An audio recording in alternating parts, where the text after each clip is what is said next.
And we're live yet again for Sunshine and Bubbles podcast number 21. Although I feel like a big part of me is missing, and that would be my sweet bestie, ray of sunshine, Miss Kelly Sunshine herself. She is absent here today on the farm, although forever in my heart and in my mind and in my spirit, because she had a death in the family and had to take care of business. It was sudden and quick, and it's a time to be with family and reflect and reminisce and handle everything that comes along with the passing on of our loved ones. So I wish her all of the best and healing and good vibrations as her family navigates through this difficult time. I know with the passing of a loved one comes changes and unforeseen things that you don't always have control over. So while she is dealing with the death in her family, let's all keep her in our prayers and send her nothing but love and good vibrations and healing sensations as she walks these waters with her friends and family. Rest in peace, Ken. He was a man that had a lot to share and a lot to give, but had struggled in the end. So it was his time to cross the bridge and move on. So Sunshine, I'll be channeling all of your awesome bubbliness, because I know normally she's my counterpart. It's who I talk to. It's who we're next to. But, you know, the show must go on. And I came here wanting to podcast. There is still a ton to share as things are ramping up quickly here on the farm. So I thought I would hop up here and see what I could do just on my own. Bubbles, you got me. My name is Ashley Amber Schaefer. That's what you can find me on all my socials. But we are creating a brand without red tape and restrictions and all the bologna that goes along with cannabis. We have a parent company, DNA Hemp, that we have created a wonderful natural pharmacy and are really helping a ton of people deal with a variety of things, whether it be proactive or reactive approach to health. But we're really passionate about what we do here on the farm, and I feel like nature never waits. She keeps on moving. And so I really wanted to come on here and share about some of the things that are happening here on the farm.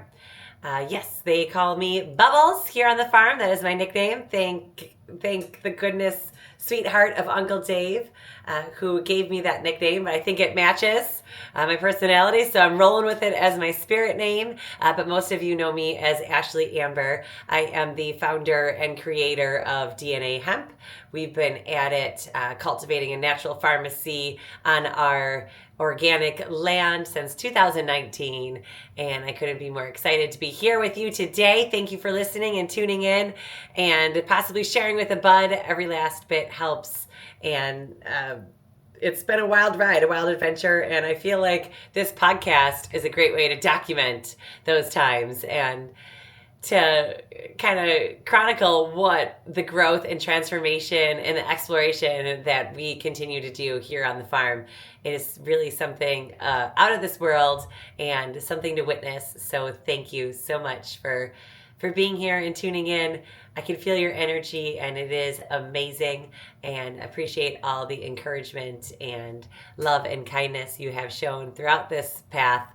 It's been wonderful. I'm just I'm an everyday person trying to help everyday people heal themselves holistically. That is the goal. That is the mission here. And there's a whole wide world, a whole natural pharmacy out there that is so abundant. that we can really tap into and utilize. So that's what I strongly urge people to do, is take their health back into their own hands and figure out how to heal themselves or improve themselves or even connect with nature. Because I feel like sometimes we get our feet in the ground and we feel that Mother Earth is good and she is awesome and has so much to give, but giving an opportunity to give back, and that starts with appreciation and gratitude and recognizing what she has to offer. So that's exciting that we live in a time to share this information and spread the love, and that's been my divine mission and purpose, and what I feel so called to do here today as I hold this sweet little flower. Does anyone know what she is called or what this is? You have seen it everywhere. It lines a lot of gardens because it keeps away pests. They do not like the smell or the taste of it. And sometimes it's called Marigold. Or pot calendula. So it is part of the Asteraceae family, which is like the daisy family that has over thousands of different varieties in it. But all of them kind of helping with the same thing. This is a marigold, friends. I know a lot of you probably recognize it and know the name, because it is wildly abundant, although it is an annual, so you have to plant it every year. You just see it so much in gardens because of the pest deterrent. But marigold is blowing my mind. I thought it was just a flower, right? I thought it was just a pest deterrent. I thought, it was sure is pretty. She's got a wonderful array of colors ranging from yellows, oranges, and reds.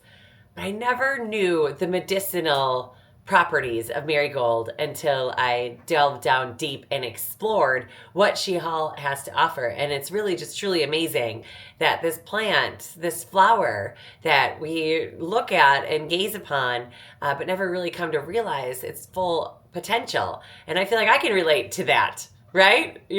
Sometimes you just don't realize your full potential until you know. And that's what we pray about, is that we can all realize our full potential and let our love light shine, all for his glory, of course. But marigolds, my goodness, it is Calendula officinalis. So its Latin name has calendula right in it, which tells you it's part of the calendula family. Now you hear a lot more about calendula because calendula is used in a variety of topicals that we use if you choose to forgo the natural route. Calendula is an excellent ointment and helps heals wounds, as it's a antimicrobial, but it'll also help relieve muscle spasms and prevent hemorrhaging. But you don't always bundle marigold in with the calendula family, but if you just look at the Latin name, you'll see for yourself that it is part of that same family and therefore shares some of those same healing properties. It has a long history as a healer. As a matter of fact, a lot of people would reference it as the golden healer.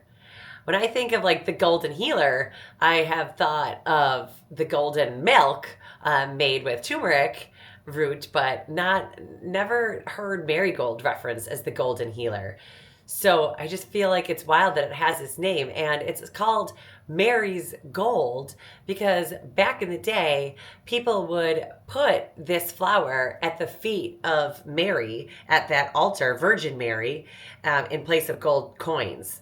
So that's pretty wild that if its name has any testament or testimony to its use, this is a very valuable plant ally for people to utilize.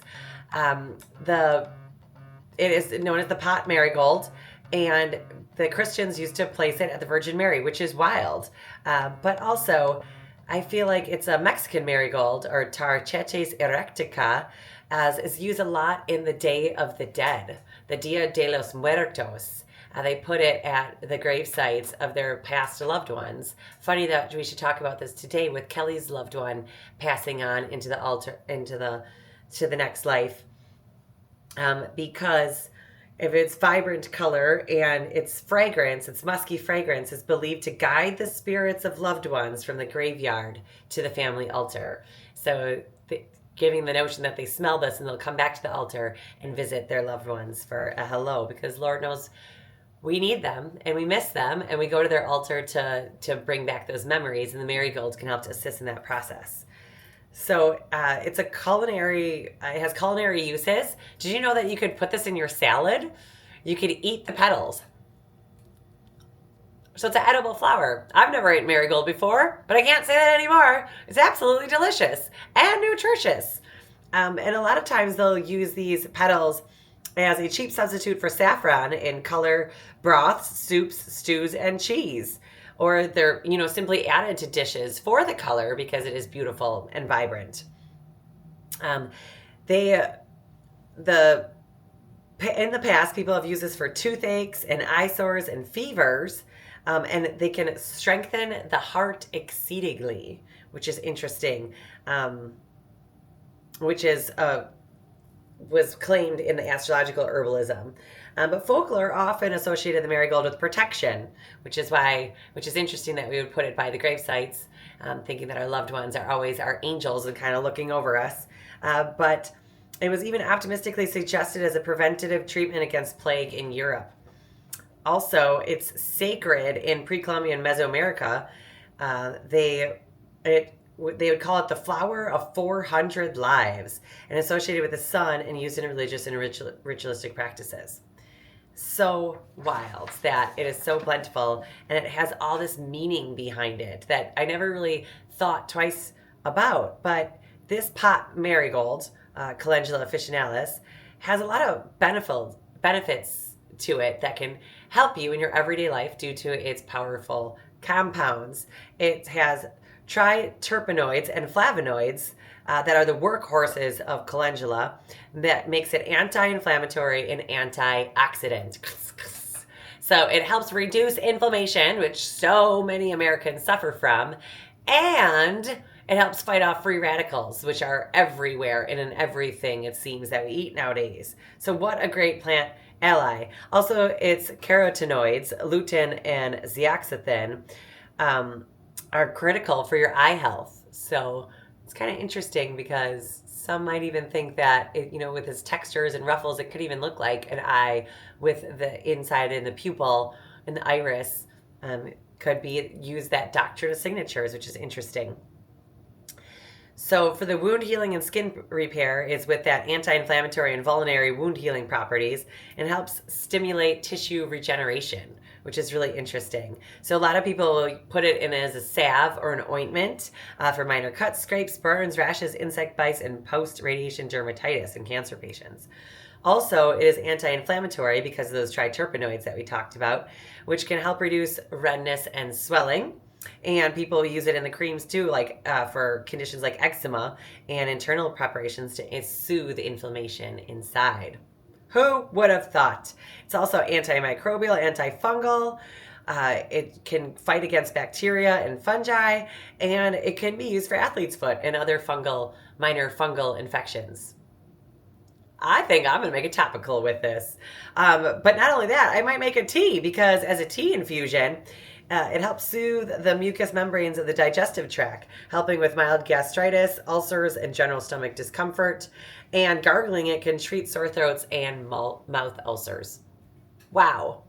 I think it would make a wonderful tea, although it does seem a little bitter, so I might put another sweetener in there to help it go down a little bit. But I think that people will specifically grow marigold to help harvest the lutein and zeaxanthin, which helps with your eye health, instead of taking modern day health supplements. So it's a great natural alternative to help you see.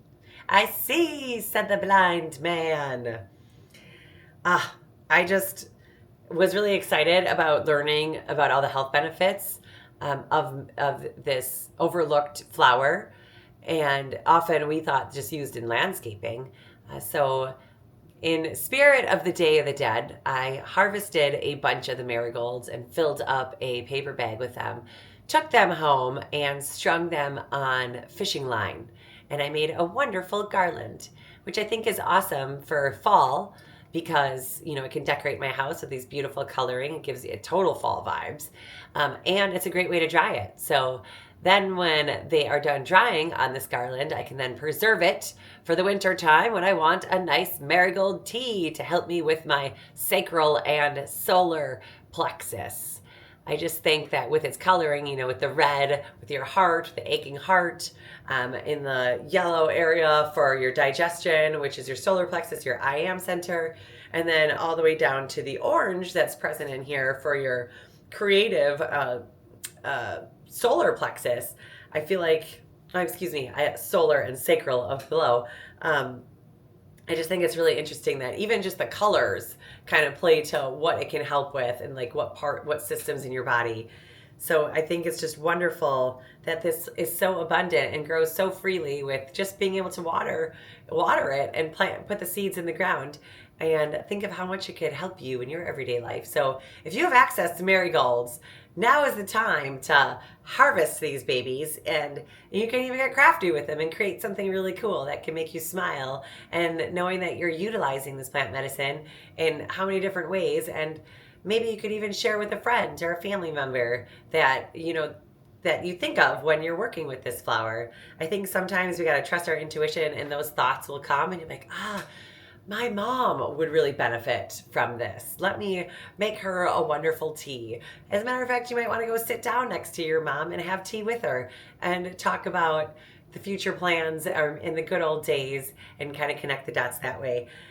Because no better time than the present to connect with our loved ones, so we don't have to wait till Dia de los Muertos to be able to communicate with them. We could do it right here and right now.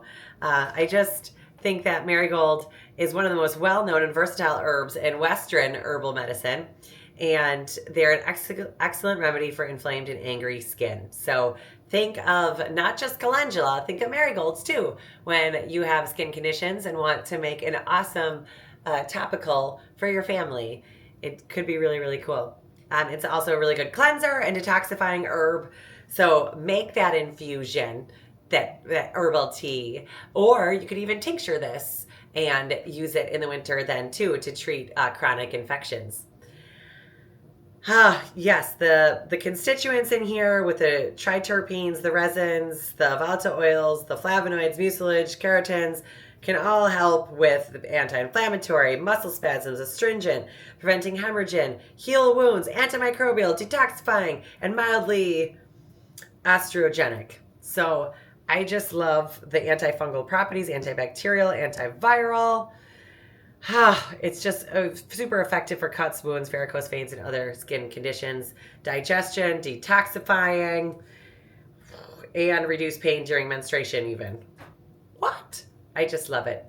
I also think that it is important to recognize that I am pulling some of this information from this wonderful encyclopedia of herbal medicine. And I was opening this book not expecting to find marigolds, honestly. But then here it was. And I was like, whoa. So it's not just another pretty flower. I feel like nature continues to show up and show out and blow my mind every single time. And it's so lovely. So if you haven't planted or don't have access to it, don't overlook it when you want to plant your garden next year, as it will help ward off any pests as well. Thank you, sweet marigold. And it was crazy because as I was opening up this book, I came across this, which is actually one of my friend Patty Stemmel's, God rest her soul, eulogy cards. And she lived a very wild and vibrant life. And I would like to say that even though it's roses on here, she was like a marigold. I feel like she was zesty. She was always so giving and sharing and generous. And on the back it says, I am free. I'd like to share this with Sweet Sunshine too, as she's going through the grieving process for her family. Don't grieve for me, for now I am free. I'm following the path that God laid for me. I took his hand when I heard his call. I turned my back and left it all. I could not stay another day, to laugh, to love, to work, or to play. Tasks undone may stay that way. I found that peace at that close of day. If my parting has left a void, then fill it with remembered joy. A friendship shared, a kiss, a laugh. Ah, yes, these things I too will miss. But be not burdened with times of sorrow. I wish you the sunshine of tomorrow. My life's been full, I've savored much. Good friends, good times, a loved one's touch. Perhaps my time seemed all too brief. Don't lengthen it now with undue grief. Lift up your hearts and share with me. God wanted me now. He set me free. I feel like we've seen this a lot when we've experienced loss, this I'm Free poem. And it's, again, another reminder that, nothing is guaranteed. Live each day as if it was your last. And that's why I'm on here on this podcast. I said, I can't stop, won't stop. Too legit to quit. I'm going to live this day and share my gifts. And it's a beautiful, wonderful thing. Thank you, sweet Patty Feltastemo, for reminding us of that. And Ken, God rest his soul, as we pray for sunshine through her healing process. And may she know that Ken is free. And so are we. We are free the day that we chose to believe in our salvation and our good Lord and know that we live in an eternal life. So we got a lot of work to do. And one of that is the sharing. So take it all in balance. With a strong and sweet and humble heart, we can take good care of one another while we have the time in the right here and the right now. I think a lot of times we get wrapped up in the day-to-day and what we have to do instead of what we get to do. And by doing, we forget about being. And so, just be. Just breathe. Be here now. It's a wonderful, wonderful thing. And speaking of being here now, I have some updates on the cannabis front. There was a bill that was proposed, and it was not passed, but it was to ban THCA, which indeed is illegal here to grow in Wisconsin, which is crazy to think that, no cannabis for any medicinal or recreational use is allowed here, except for the exception of hemp, when some places have been legal since 2008 in over 40 different states. 40 states are medicinally legal for patients to use cannabis. And I think 25, so half of the United States is using cannabis recreationally. But it really kind of, before I get into what my journey and path has led me on, I wanted to just put out there in the universe where I stand about the THCA. We see it all over now in Wisconsin. Anyone with a seller's permit can actually sell THCA. Where any of the THCA is coming from, God only knows, because it's not coming from here in Wisconsin, because it is illegal to grow. So people, like us, have partner farm relationships where we're able to source our organically grown THCA, but that's not always the case with all the companies. On the bright side, I love that THCA is accessible for people that are looking for that high, that escape, if you will. Now we're seeing it in a ton of beverages and different edibles, and even in some topicals. They're putting it in everything. But I really think it's altering the perception and the perspective of how we're viewing cannabis. I just want to let it be known that THCA is the precursor to THC, and it is just one single cannabinoid available in the cannabis plant, which has over 100 different cannabinoids. So yes, you are getting high legally, and that is a step in the right direction, and I love that people are becoming more open and accepting of that.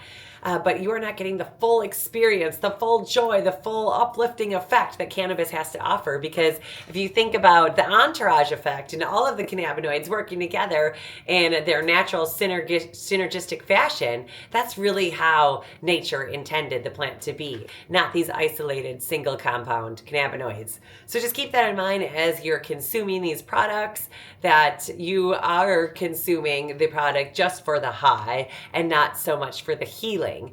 Which, so when it comes to the ban for Wisconsin for the THCA, I think it would close that loophole and people would no longer be able to operate in that gray area, and which has left a lot of people, including myself, scratching our heads about what we're even doing here and how this isn't legal already. I say just legalize it already. My goodness, the genie is out of the bottle. There is scientific studies and research proven on how cannabis can help improve the quality of life and bring balance to both you and I.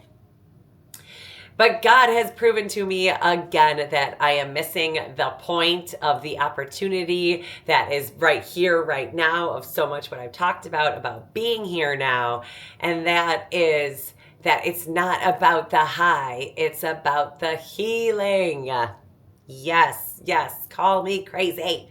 But this plant has so much more to offer because she is the queen herb and the master healer, the master conductor of all your other operating systems, because in cannabis has a rich concentration of phytocannabinoids, which when consumed are speaking directly to your endocannabinoid system, which is your master conductor, your operating system that oversees all your other bodily functions, from your neurological systems to your endocrine systems to your digestive systems. All of it is bring balanced from your endocannabinoids, which we produce endo within ourselves. And these phytocannabinoids supplement your endocannabinoid system. And they all kind of have this this mode of communication, a lock and key method, if you will, where it could say that each part of your body needs a little extra help. So I'm a big proponent of leveling the playing field, and if we are going to allow people to get high here legally, they should be able to grow it. Free the flower. So one of our senators passed on the proposed marijuana legalization bill that they will be releasing here in the next couple of weeks. And I was reading through it and just shaking my head, and just really, it just becomes a bit disheartening. And I know to have faith over fear and everything's going according to plan and day by day, not my plan. I totally embody all of that. And I really have to remind myself that is my natural response to be disheartened.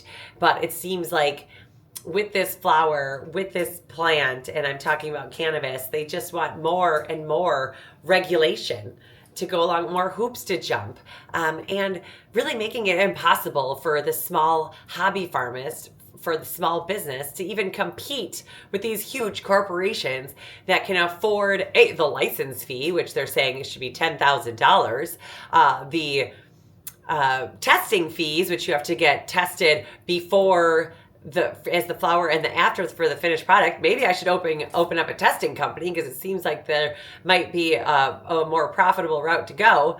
And also like the Bureau of marijuana regulation and all these hoops and obstacles that patients are going to have to jump through to get access to this medicine. And I just feel like with the 40 other states where the medical marijuana is legalized and 25 of the states that it's for recreational, we could really adopt a better system and allow people, at least let them have the option to grow their own if they want to. You should be able to grow your own herbs, really. I feel like all of this is just grasping at control, which for a millennia now, people have had their own systems. You know, I've never had a problem sourcing my plant medicine. I feel like people are using it regardless of this regulation. So as much as I feel like regulation is necessary so we can ensure that the consumers are getting the best products, I do think there is a better way to help spread the buck, per se. And I think that's going to start with going full rec and, oh, I'm getting a buzzing feedback. Oh, here we go. And allowing people to grow their own. Flower to the people. I feel like all these extra hoops and bounds are just going to trip people up, and it's not for Wisconsin. It's not for Wisconsin farmers at that point. It's not for our agricultural benefit. It's really for big pharma to still maintain control and find a way to mess it up somehow. I feel like standardizing this herb is just not an option. The pill bill that they proposed just totally turns me off, because it's just that's not how nature wants it to be, working with single isolated compounds just so it can be standardized.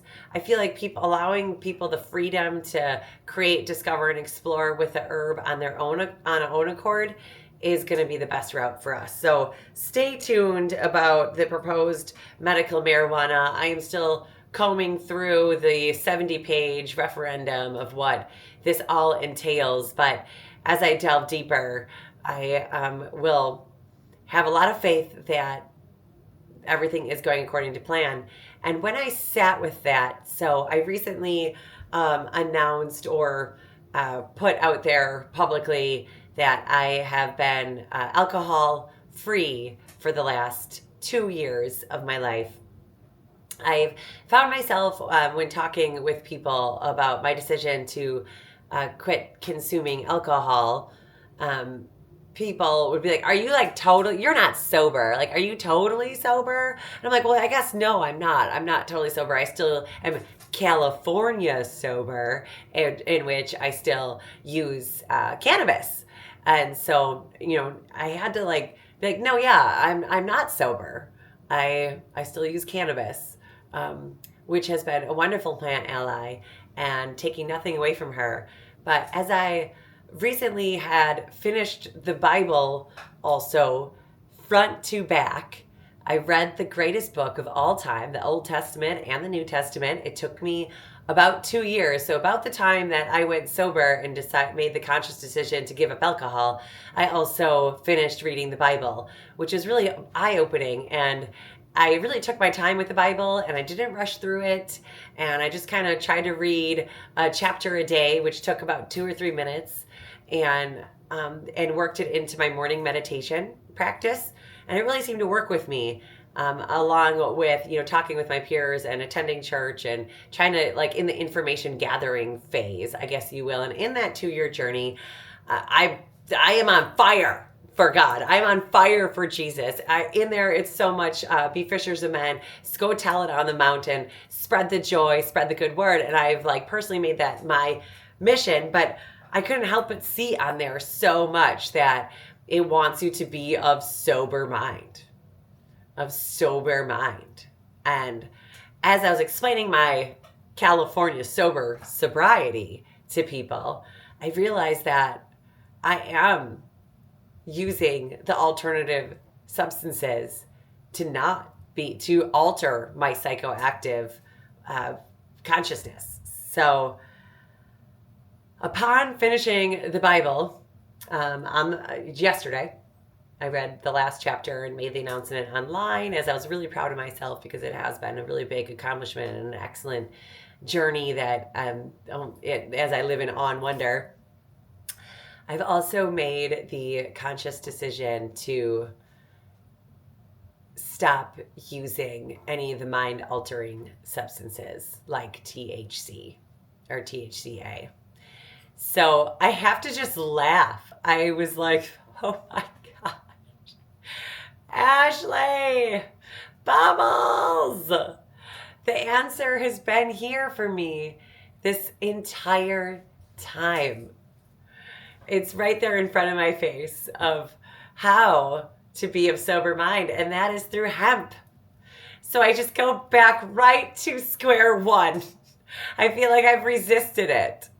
I've resisted just using hemp for so long. I feel like I always wanted that gas. I always wanted that THC. And even last week, I was still eating my edibles, eating my gummies of the THC. But something switched for me in this last week upon the completion and the celebration of finishing the Bible and the 2-year sobriety. And I'm going to give it a go. I don't know where I'm going with it. Okay. I might quit smoking weed or I don't smoke weed because it upsets my tummy strangely. I eat it, which doesn't upset my tummy, strangely enough. Riddle me that. But I know hemp certainly doesn't do either of those things if I smoke it or eat it. So it really it's my body telling me what is for me, what is good. And I'm excited for this journey. I've been a marijuana, cannabis user, just putting it out there for the better part of my life, for more than half of my life. And I would go on and off again, but it was never like a conscious decision. So this time it's different. This time it's different for me. I want to kind of push it. And it was like just when I quit drinking, quit using alcohol, I didn't know when, how long I would do it for. I didn't have all the answers. I just said, hey, this isn't serving me anymore. I'm kind of done. I wonder what that looks like. Now I wonder what my new life looks for me not using marijuana. So wish me luck. I don't know where I'm going. I don't know how long. Heck, I could have a moment of weakness and eat a gummy tomorrow. But I think the urge has been calling me down this path for some time. In my world, marijuana maybe isn't legal in my world. Okay, this might sound selfish and I don't mean it to be this way, but maybe marijuana isn't legal for me because it's the Lord's way of saying, like, you've had hemp this whole time. Like, use that plant medicine. It's not going to alter your mind. It's really for your health benefit. Practice what you preach. I feel like this whole time it's like really given me the opportunity to work with the plant, respect hemp and all of his intended purposes, and know that it is about the healing and not about the high, and how to best communicate that with my community has been a struggle for me, because I feel like intrinsically I know that it's good. Intrinsically I know the health benefits because I've experienced them, but I feel like it's also been in conjunction with THC, and I feel like he's giving me such a wonderful opportunity to really get to know hemp on an intimate level without its twisted sister, cousin, friend, marijuana, and see how hemp can help my life without altering my mind. So I'm going to stay strong. I'm going to stay vigilant, and with your grace and mercy, I might be irritable at some point in my time. My moods might seem to fluctuate a little bit more, but maybe not, because I think hemp is really it. I feel like I have now just arrived to this sober mindset, this sober mentality of not having to use any mind altering substance, and put my money where my mouth is, and know that it is really it is about the healing. And so I am, as of 10/1/25, I shall forego this journey of no longer altering my state of mind, whether it just be from this plant genetics, and really truly learn to appreciate hemp, and knowing that she is enough, and that she is worthy, and she is capable, and I am worthy, and I am capable, and I am enough just as I am. And I am exactly where I need to be. And I hate to share Sunshine's news, but in lieu of her absence, it's pretty wild, because her and I have been kind of off on our own, like side quests and missions, and we haven't had an opportunity to connect. Well, we did this week, as we were at the farm and kind of rehashing our weekend and what all transpired. And I told her about my epiphany upon, finishing the Bible, and upon this meditation, and what that all means to me, and how I want to move forward, and how I want to show up in this world. She looked at me with these eyes, and she's like, I cannot believe you're saying this right now. And I'm like, why? What? Why? She goes, I quit smoking marijuana for 2 weeks now. And I was like, what?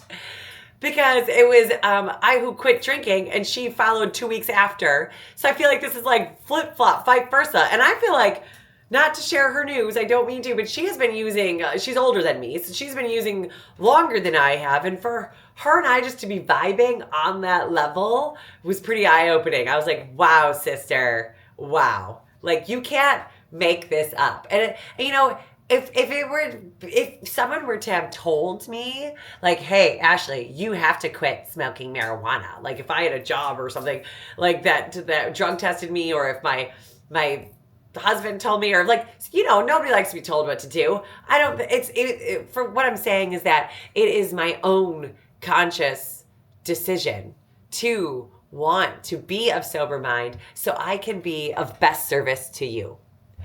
And that's my whole reason why. I don't want to miss a thing. I don't want to miss a beat. I want to feel all the feels. I want to be true and step into my own power and show up as my authentic self and not altered by any mind-altering substance. So I feel like slowly but surely I'm shedding away what no longer serves me. I'm like shedding the layers, right? And sharing them with you. So again, thank you so much for being on this journey with me. I feel like it's been a really big eye-opener of reading the Bible. And I feel like a lot of the times, you know, the Bible is just misinterpreted, misconstrued. You want to think it was written in Hebrew thousands of years ago and interpreted how many different times.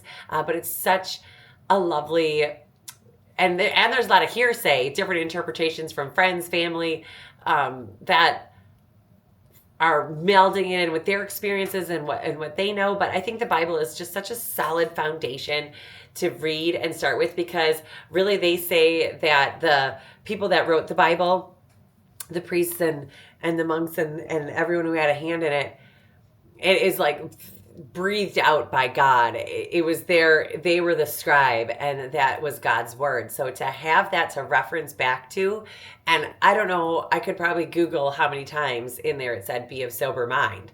But it was a lot. I want to say, if I had to take a guess, I would say over 24 times. 24 Hemp Day. It's also really strange how much 2-4 or 24 is referenced in the Bible, because oddly enough, that is National Hemp Day.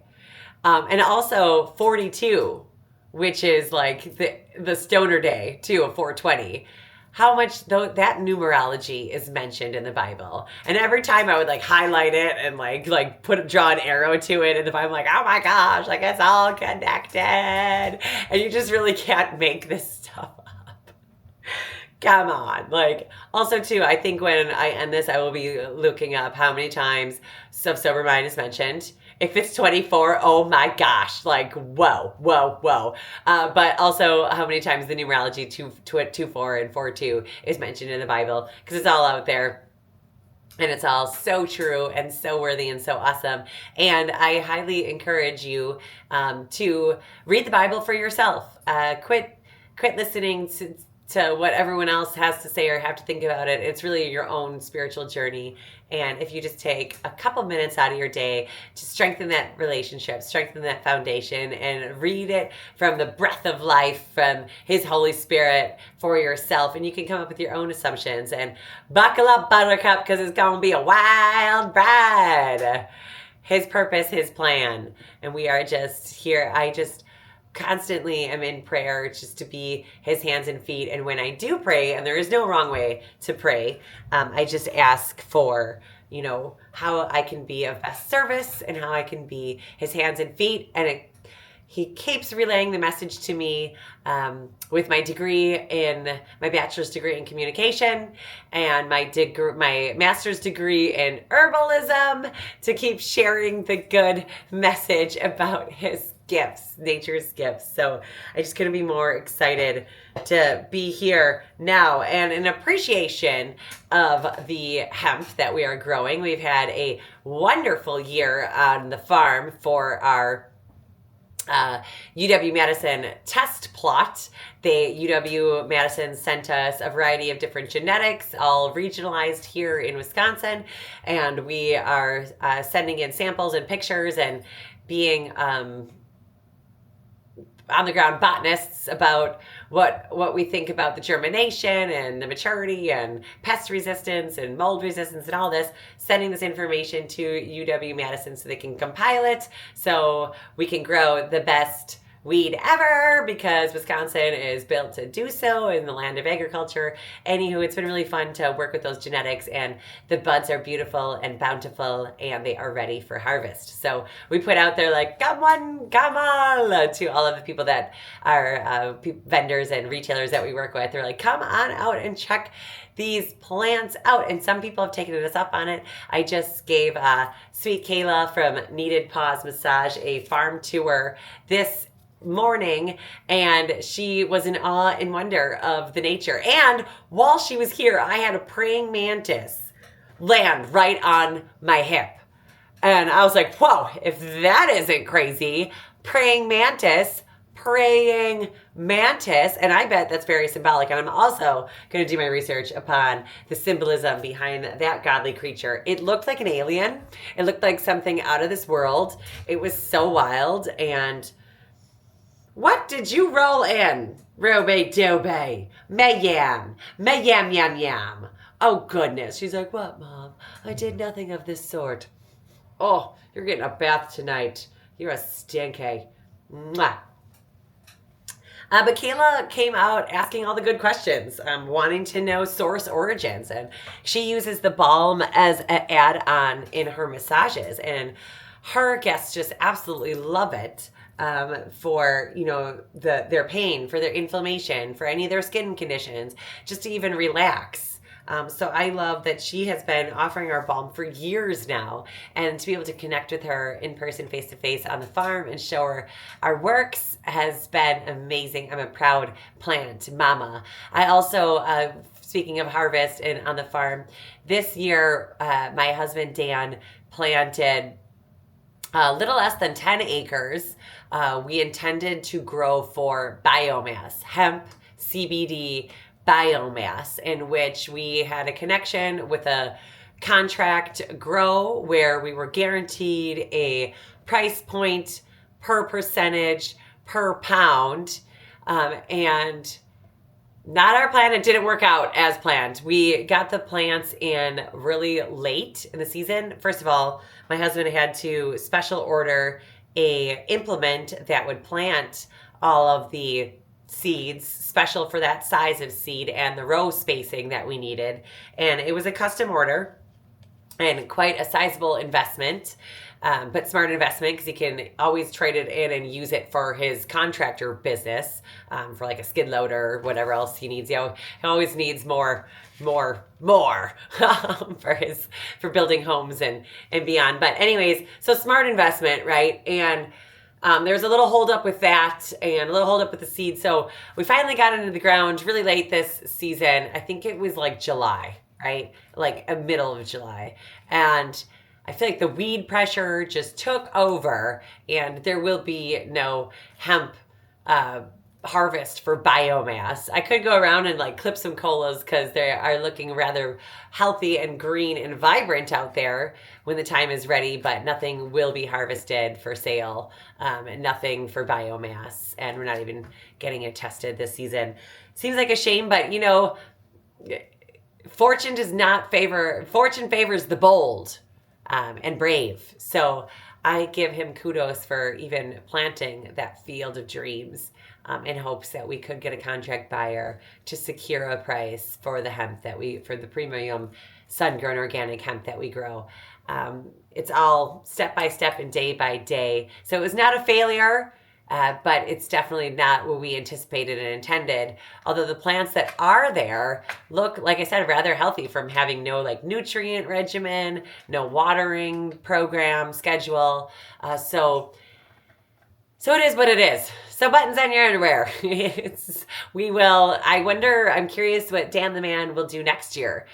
Will he purchase more seed to plant in the ground much earlier? Maybe we can evade the weed pressure. Maybe there is a cover crop that we can sow before the winter that will help die down the weed pressure. I don't know all those answers, but I know Danny always trusts it. Men are so intuitive, and he's a doer. He's definitely a generator. So I feel like he just gets in there and gets after it, which I absolutely love and adore about him. He gets it done. So I'm curious to see what his next course of action will be. And I'm on standby waiting for the good word to tell me how I could be of best service in that production. But it was cool showing Kayla like the vision and where we started of like having grown 10 acres before, a full field and yield of beautiful hemp. That plants over 6 feet tall and 6 feet wide, just mother plants. But that's when we had weed barrier and drip line irrigation. So, and also, explaining this process to sweet Kayla and from Needed Pause Massage, and knowing that how hard it is to work. Like nothing worthwhile is ever easy. So I guess people that first started growing hemp thought that, you would be in and out and you'd make a quick buck and you're going to be millionaires overnight with just like the harvest, but definitely not the case and not true. Takes the entrepreneurial spirit and the ingenuitive mindset to really get out here and get after it. And look how few of us hemp farmers are left out here. And that's why I love being a part of the U.S. Hemp Roundtable, because it is really connecting and networking with farmers and seeing how we can further along the hemp industry. Again, another reminder from God that I have to be here now, and I really appreciate hemp for what it is and use those networking connections and skills to better our farming operation here, because there's still a ton of potential and it just has yet to be realized. So I surrender. I will live in the moment and do what is necessary and what he asks. And I make sure I keep my crown chakra open and my pineal gland shined up so I can download these insights and hear his voice as he keeps telling me to share. Because Sharon is Karen. Indeedy. So in lieu of like having farm visits and people wanting to come witness it, some people had seen the live flower for the first time that had never seen a live living plant. They've only seen dried buds. So that was really cool to see the reactions of people being like, oh my gosh, it always is every time. And cannabis always has the wow factor, and I absolutely love that about her. But we have had our testing is done. So we're just wrapping up our harvest here with our test plot for the UW-Madison extension, and that was with Sweet Dustin that came out, and he is certified through the USDA to come test out the plants and make sure they are in that 0.3% compliance, so we can indeed make use of these plants legally and follow all of the rules, regulations, and guidelines, and through the USDA. So that was wonderful to kind of get the testing out, done and scheduled and into the lab so we can get the green light and go ahead and harvest this crop and make good use of it. Also, I called my wonderful and beautiful photographer friend, Miss Autumn from Hey It's Me Fall Marie on Instagram and Facebook. She has a photography company and does excellent work. She is a proponent of hemp and loves working with it, loves picturing it as she photographs so well. So it was really cool to meet up with her and kind of have like-minded people share ideas on how we can best portray these beautiful products in with the live living bud, so people can kind of connect the dots and like, hey, this is just an herb. Like, this is an herb. This is something that I can grow in my garden. You can grow in your garden, and together we can have a garden and share pheno hunt together, or clone a plant, I'll clone a plant. It should really just be that simple. Let's quit overcomplicating it. And of course, too, in lieu of the harvest, I did want to quickly, I realized I didn't show this before. It is the marigolds that I put in the dehydrator to kind of preserve that vibrant and beautiful color.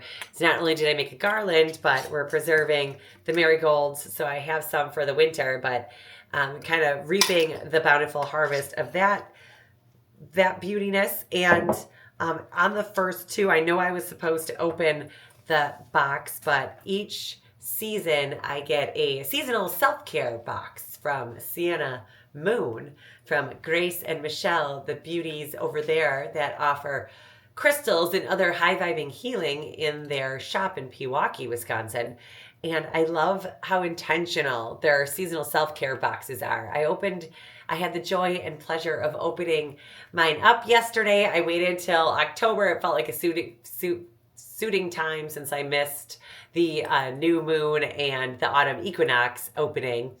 But I just absolutely loved it. I'm so excited to work with some of the things in there. I'm wearing one of the bracelets that they had sent in, and I just love the red garnet and the energy that kind of helps promote of the grounding and the rooting and season of the witch. And so it's like you think of a witch, and not only for like the October, like put a spell on you, but like also like the green witch, right? Of like herbal remedies and working with the land. And, that's thought to be like the hoodoo voodoo kind of vibe, but nothing to be scared of. The green witch is just an herbaceous babe working with her buds and sharing with her loved ones. Nothing to be scared of there. So I always get the song in my head where it's like, must be the season of the witch. Yow!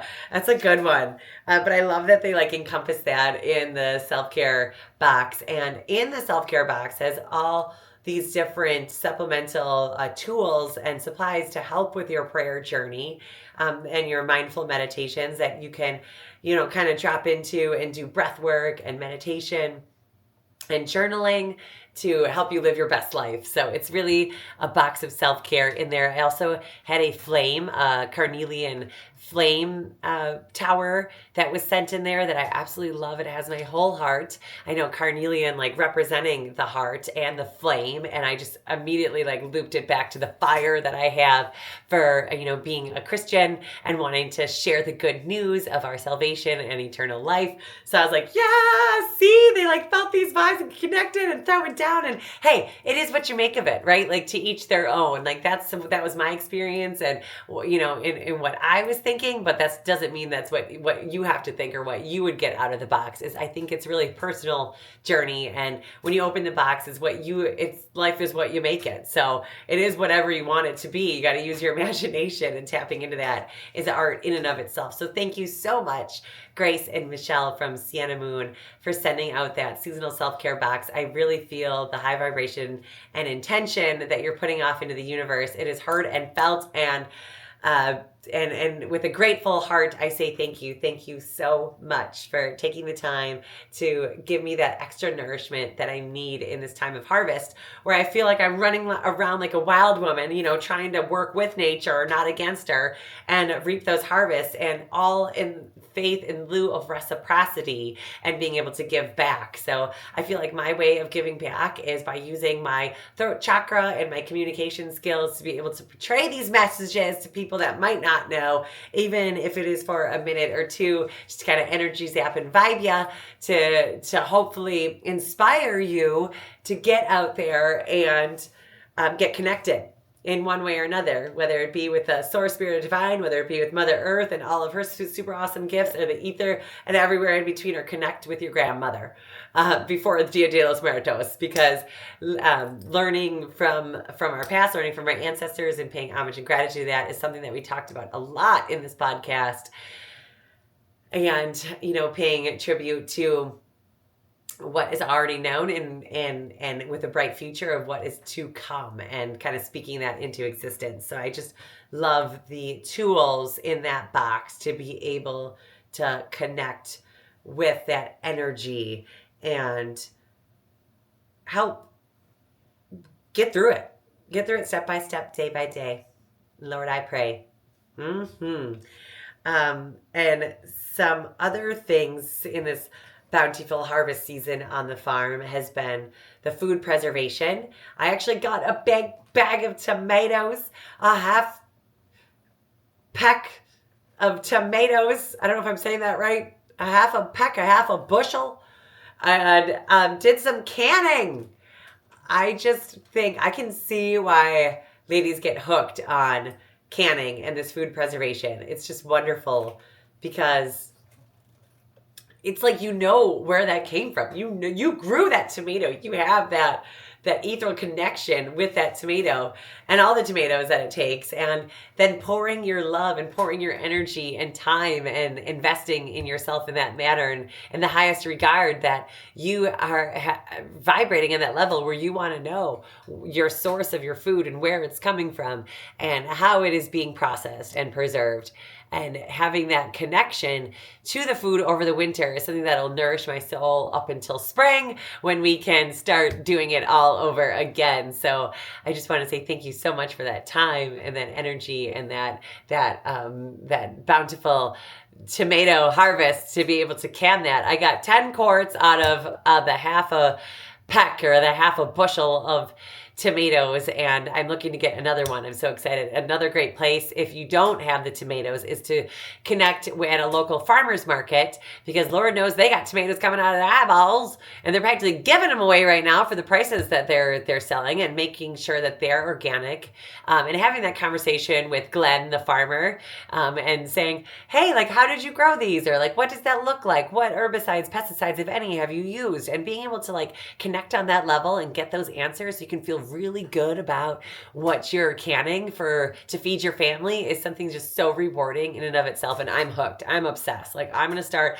pressure canning everything and anything. And I just need more time in the day because, like, again, nature does not wait on you. She just keeps on keeping on. And a good testament about what we should be doing too. Don't wait on anyone else. Count it in all for yourself to get it done. And don't just talk about it, be about it. And, give yourself a lot of grace and a lot of mercy. Like, you're gonna mess it up. You're gonna make mistakes. You're not gonna do it right the first time, but at least you did it, right? At least you're trying. You are in the arena. So for all the people that are out there, poking fun of whoever, or trying to bring other people down, laughing at other people for what they're trying and their failures and their miscomings, like, you know what? Get in the arena and then talk about it and then be that person. I just like really want to challenge, people that do have that negativity to put out in the world to like maybe channel that negativity into positivity and speak that into existence and get in that arena and get right in there instead of being a criticizer, because we all know that we're our own worst critics, right? We're already doing it to ourselves. Nobody needs to kick you when you're down. You just kind of have to just take that into accord before you speak something into existence, and know that your tongue is like your magic wand, and whatever you're saying out of your tongue is going to come true. So I want it to come true for hemp to be realized to its full potential, that it is about the healing, not about the high, and that it will give you a sober mind so you don't have to live in a fog or in an alternative universe where you need any kind of substance to live your best life. You can truly just bring that balance in by utilizing nature at her finest, and that is a sun-grown organic plant goodness. But I do hope that when it comes to cannabis, people will be given the freedom of choice on either whether they want to grow their own plant medicine, where they want to source their plant medicine, how they want to use their plant medicine, who they can share their plant medicine with. All of that should be freedom to choose and discover, create, and explore on your own without having to ask permission, because it's already yours. It's already yours. It's already written. Oh, one more thing that I have to share with you. And honestly, it was a pretty wild experience. So I'll try to make a long story short. It always ends up being a long story long, but here we go. So we had a dwarf hamster. Her name was Strawberry. And we lost her a couple times in the house, but we found her. So we did it by like turning off all the lights and busting out a flashlight. Like one of the kids like spotted her from across and we were able to find her underneath the couch. The other time we like got it all quiet and listened and I could hear her like scratching around at something and I was able to find her that way. But then Nixon and I decided that it'd be fun to make an obstacle course for the hamster. So we did. We made like a little cardboard box. We like cut out all these like little pieces that the hamster could climb up on and climb down on and climb through. And Danny had to leave to go take care of an errand. And he's like, now don't take your eyes off that hamster, you guys. Like, they're fast. And Nixon and I looked at each other. We're like, oh, we're totally going to keep an eye on this hamster. Like, yeah, it's fine.